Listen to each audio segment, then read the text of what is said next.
Hello and welcome to the Rewild You podcast. I'm Hannah Ray, and through my work as a coach, I support people to rebuild and thrive beyond loss or adversity that changes our world. If you're looking to harness your inner strength, reclaim your authentic self, and create a purposeful, aligned life, this podcast is for you. Here we delve into powerful, real-life stories of transformation, plus tools and insights to help guide you to finding your way forward. If you're ready to rise stronger and live fully, to rewild you, you're in the right place. Let's get started.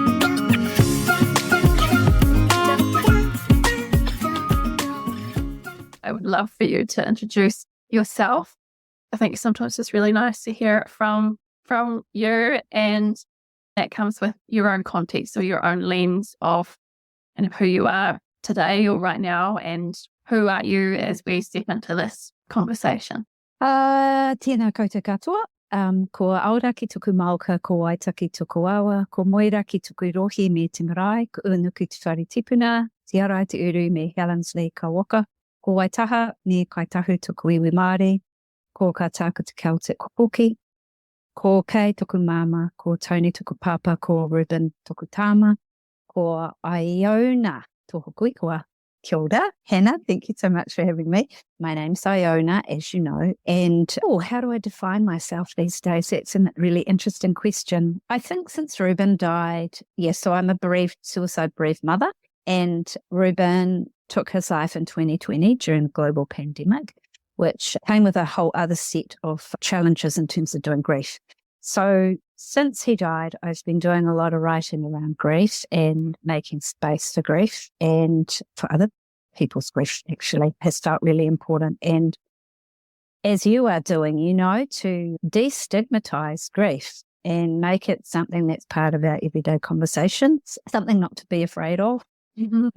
But in that, in terms of identity, I don't identify as anything but Iona now, which is quite different for me. In the past, I've identified as a Māori writer, as a mum, as, I'm an ex-therapist, I did not know that about you.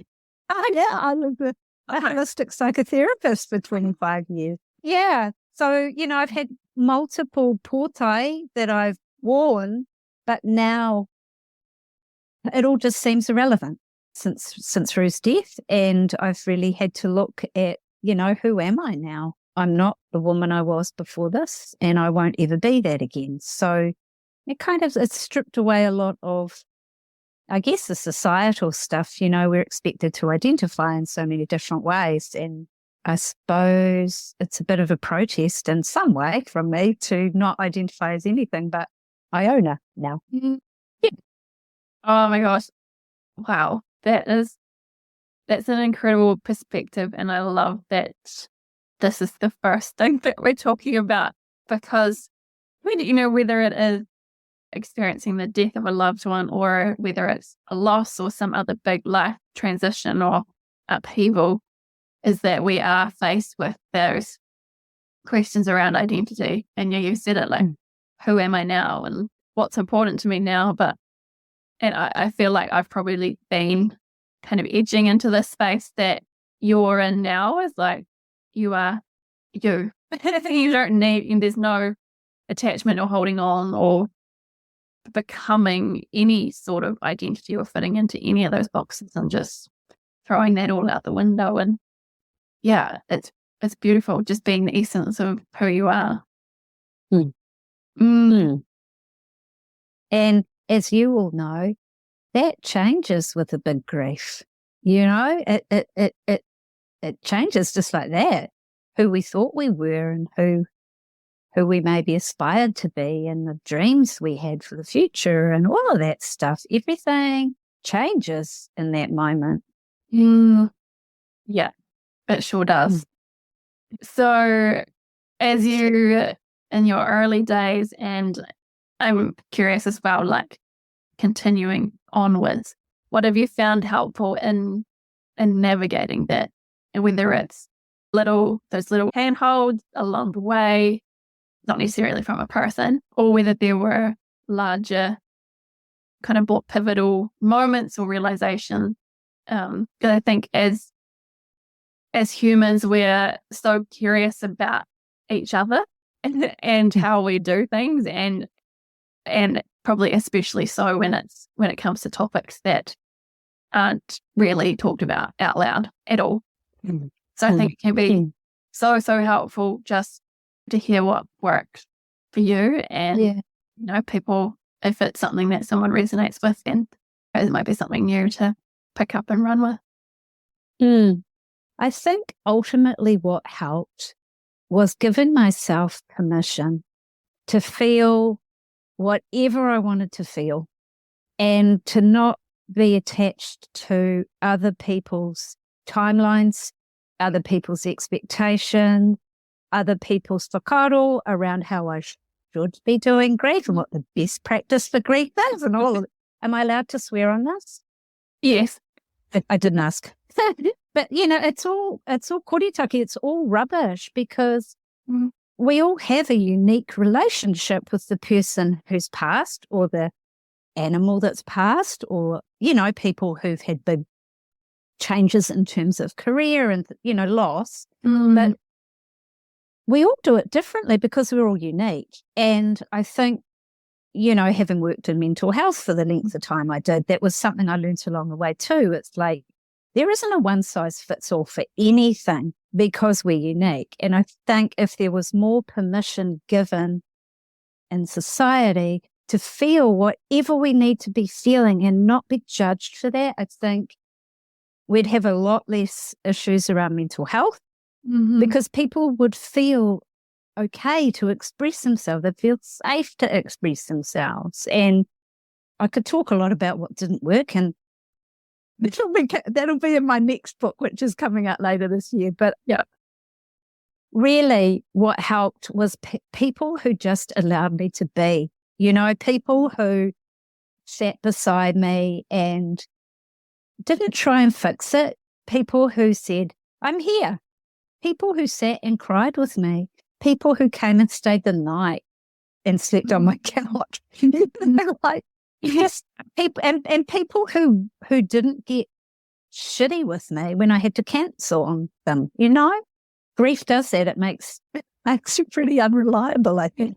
But the people who continued to love me, and my mum particularly, like, she's just been here for me regardless. And we've done grief differently. Reuben's her only mokopuna, and they had a very close relationship. And to see me grieving and not be able to do anything about it has been really hard, and it is when we see someone in so much pain. You want to fix things, and the reality is you can't.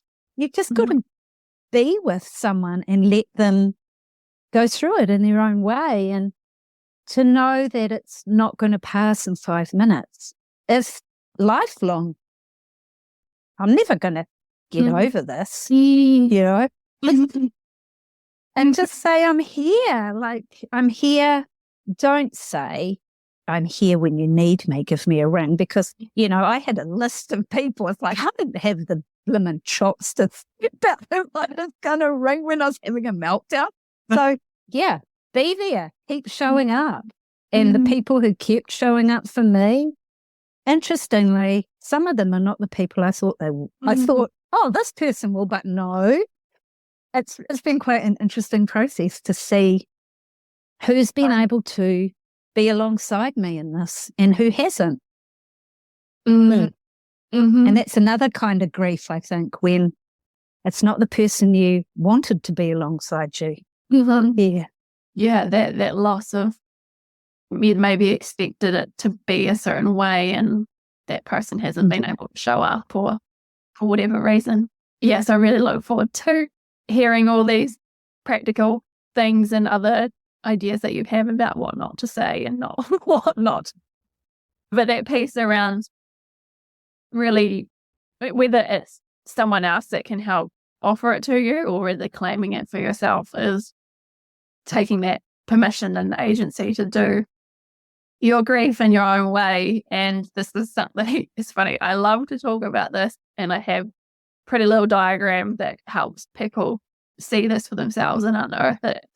We're walking into everything with our own context, that connection, a landscape, a spirit, or whatever that word is to each of us.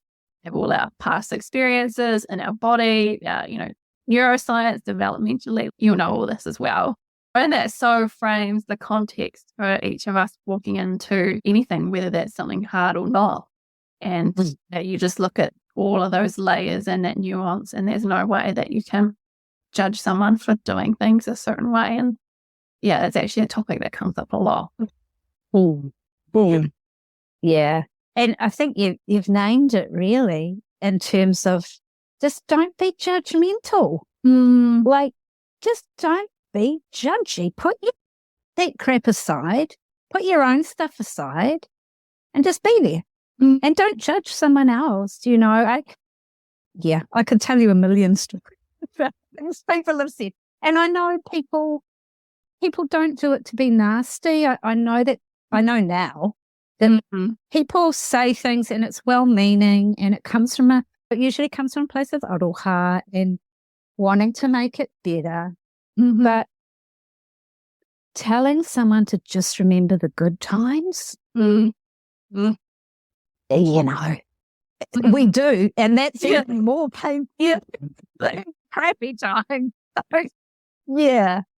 Just if people could put their judgments aside, if people could put their expectations aside and just be with the person or people who are grieving.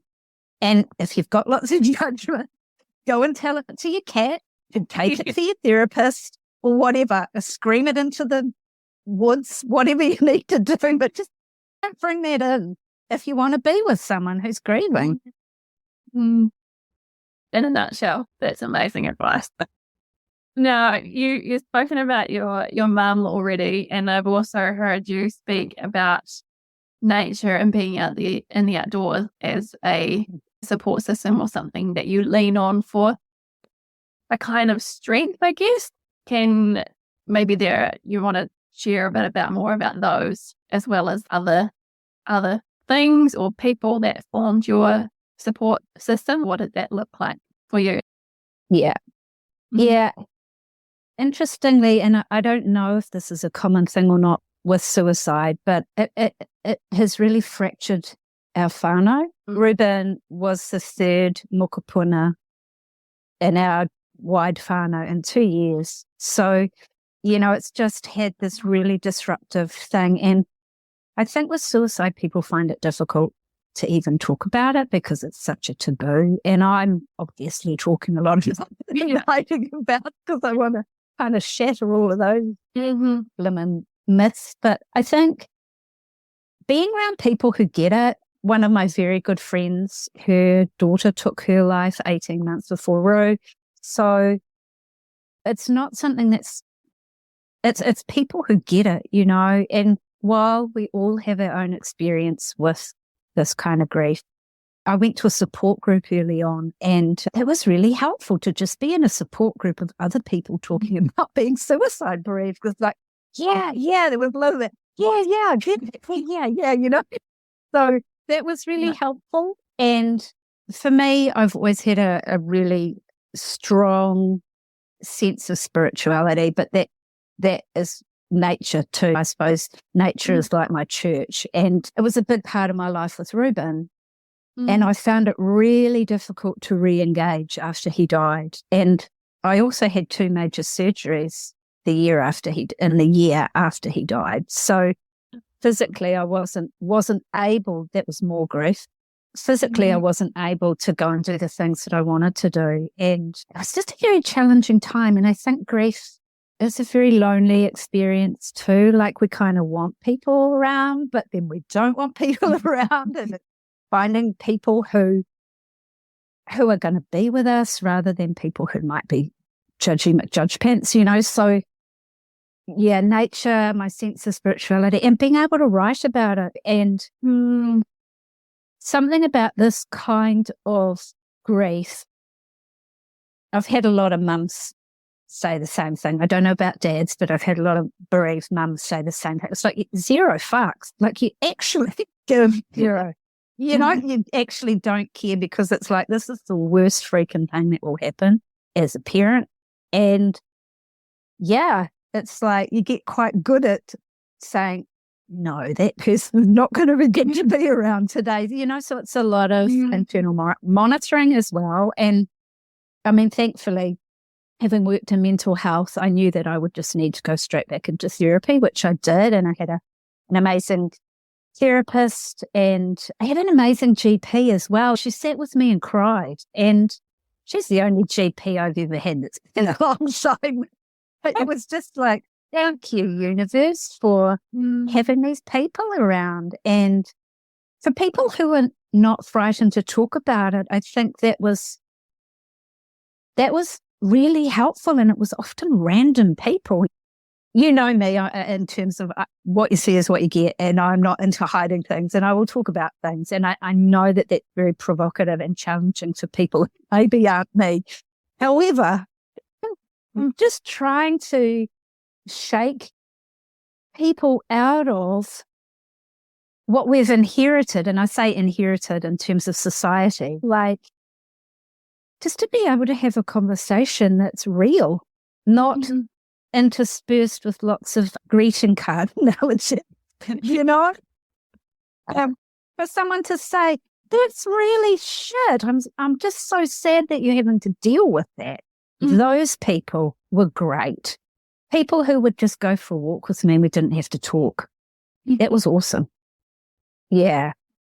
So I'm probably going off on a bit of a tangent, but really I think ultimately it's about tuning into yourself and saying, what do I need right now? Never mind what anybody else thinks you need. What do I need right now? Oh, I need another cup of tea and I need to sit outside with the cat or whatever, but to just to give ourselves the permission to do what we need to do. And then gather the right people around us to be like, oh, that person would be really great to catch up with on the weekend, and they won't mind if I cancel at the last minute, and those kinds of, we need people. But I think in my experience, this kind of bereavement has been a repellent for people. I'm generalizing, of course, but it is quite repelling because it's tragic and it's violent and it's horrible, and it's still, Mum calls it the last taboo actually in terms of society. People still say committed suicide. Like, do you say committed cancer or committed, I don't know, Alzheimer's? No, we don't. So it's quite layered, isn't it? Yeah, and especially with someone like you, her language is so important and part of, you're not subscribing to identity, but kind of part of who you are, is that, you really start to see as well that the power of language and how that changes or can impact and influence perceptions. It does, yeah.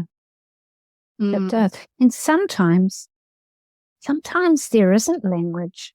And it's okay to say, I don't know what to say.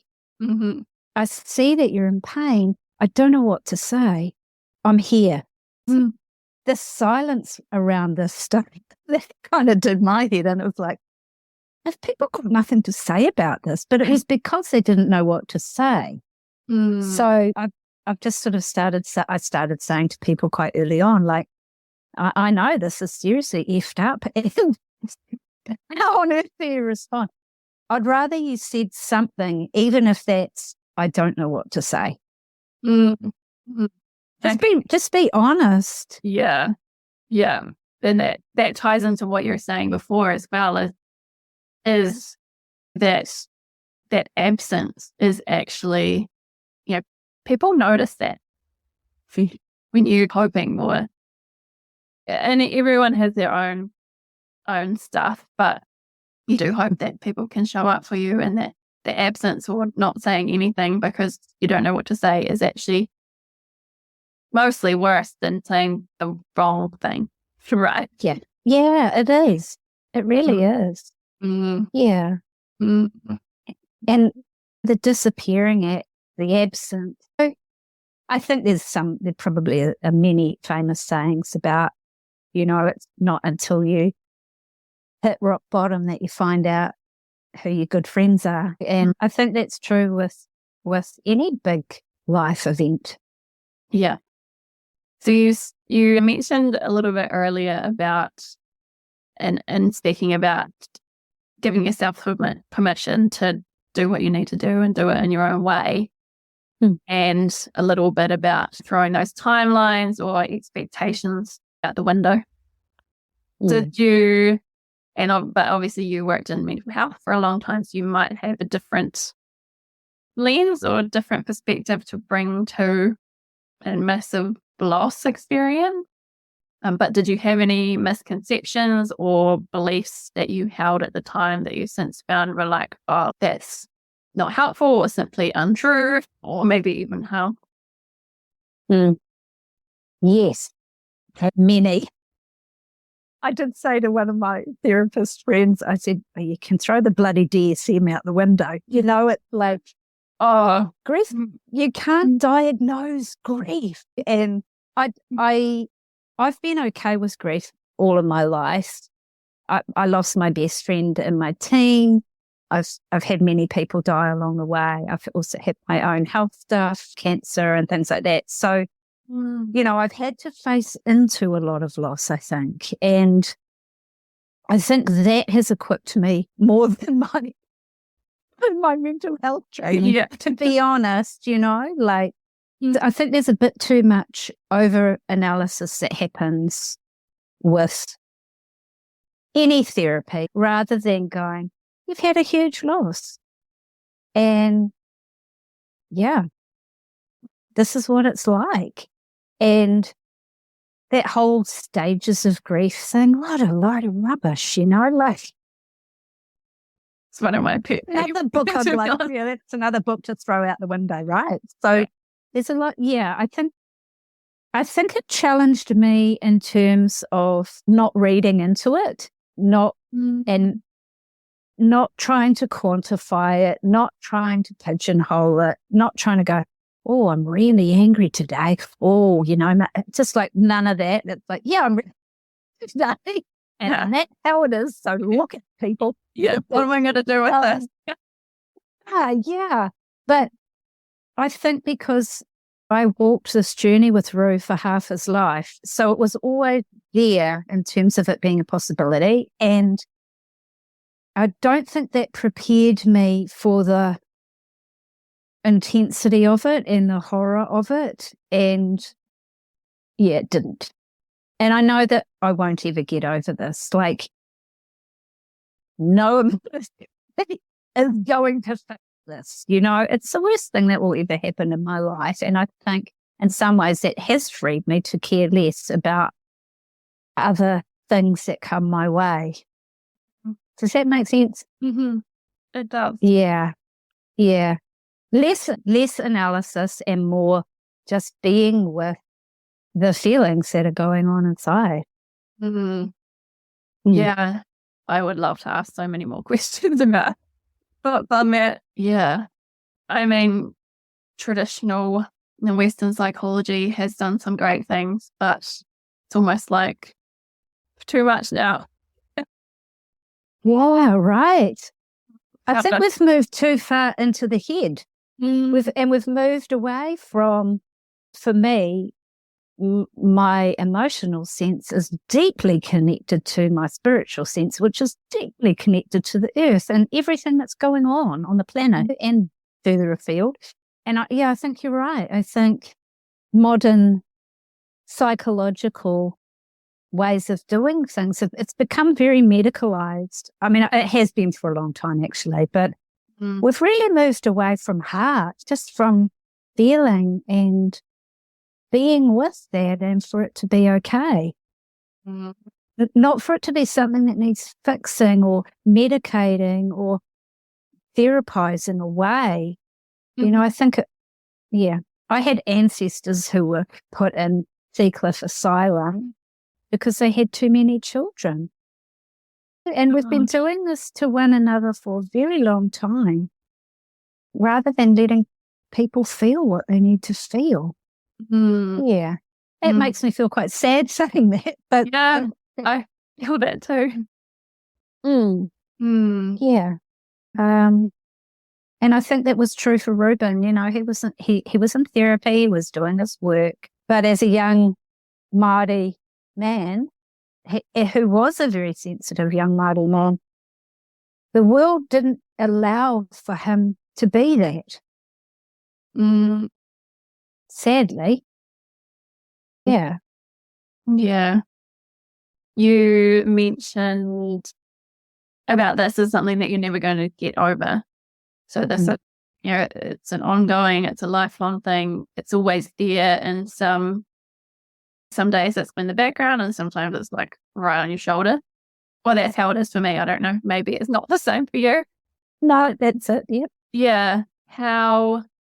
And there's obviously a big date and anniversary and birthdays and other milestones and those known kind of entities.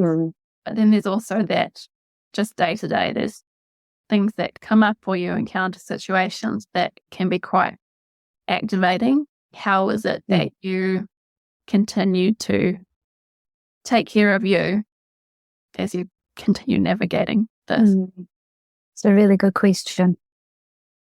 What I've noticed for me is linear time is a bit of a mind blower, really, and I don't subscribe to that.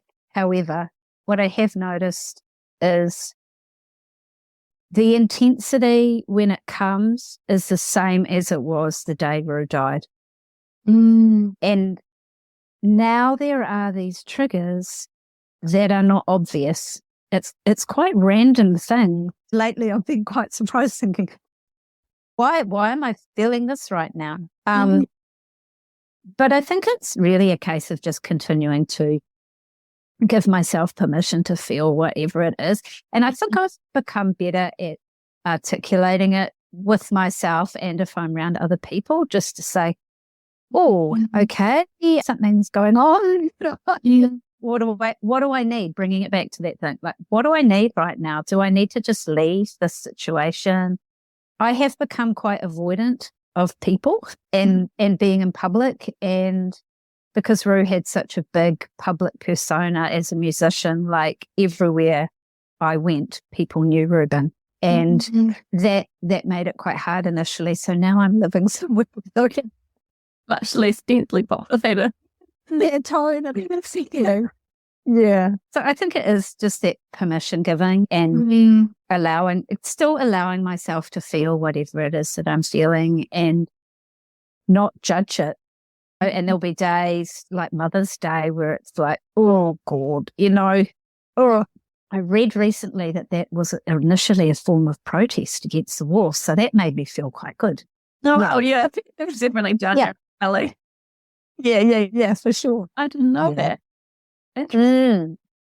Mothers who lost children, partners, husbands to war, they called it Mother's Day in acknowledgement of all of them. Yeah, that was a very interesting fact. Oh my gosh. I'm assuming it's a fact, but real. I love that idea. Yeah. Oh, as a pacifist. Wow. That's amazing. Interesting. I look forward to doing some of my own reading on that later on. Yeah, for sure. And one final question for you. What advice would you give to someone who might be feeling whether maybe it's stuck, maybe they don't know where to turn, or really it's kind of difficult or finding it impossible to see any light in tomorrow or the future at all? Acknowledge that that's how you're feeling. Because I've been there a lot. I've been to some dark places, really dark places, and just to acknowledge it and have no expectation upon that, make sure you're safe, make sure that you've got someone around you or not around you if that's going to make it more unsafe, to just be in it. I think that's the biggest thing I've learned with this is that it passes. Whatever intensity I'm feeling, if I allow myself to feel it, it will pass. Mm-hmm. If I try and block it or squash it or avoid it, nah. And I've seen that play out with our whānau, with other people in my life that avoidant, that makes it worse. Mm-hmm. Yeah.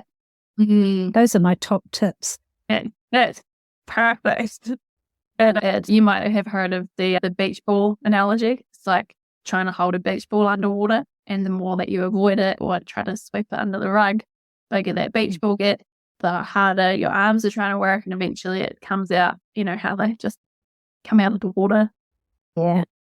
It could come out like that. And yeah, it does. I think don't intend to.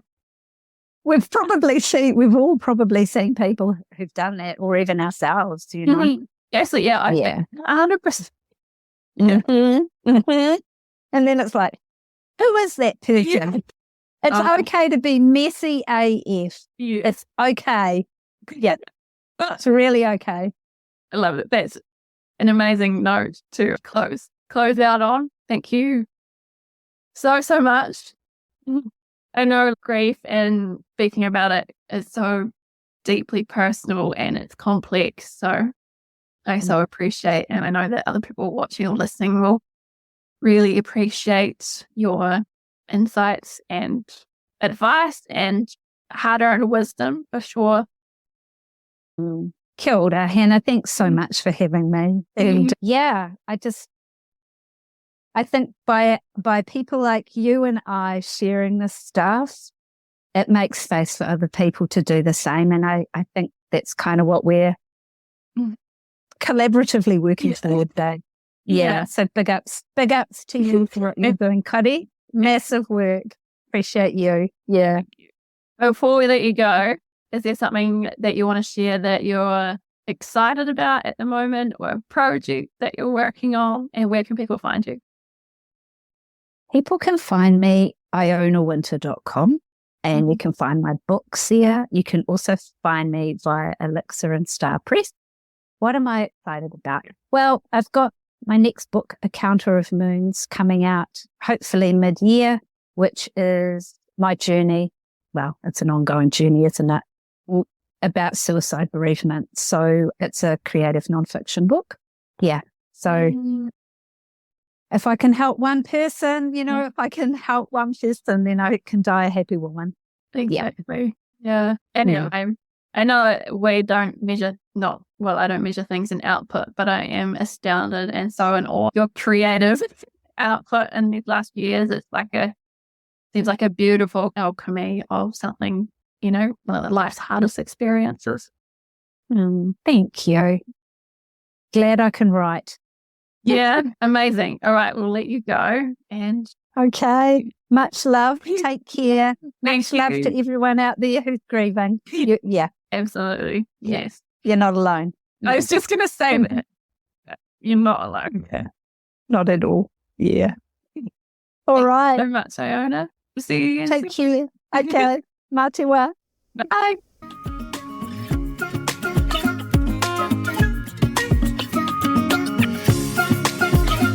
Thanks so much for tuning in. Your support and precious attention means a lot. If today's episode resonated with you, I'd love for you to share your insights and takeaways on socials and tag at RewildYouHQ.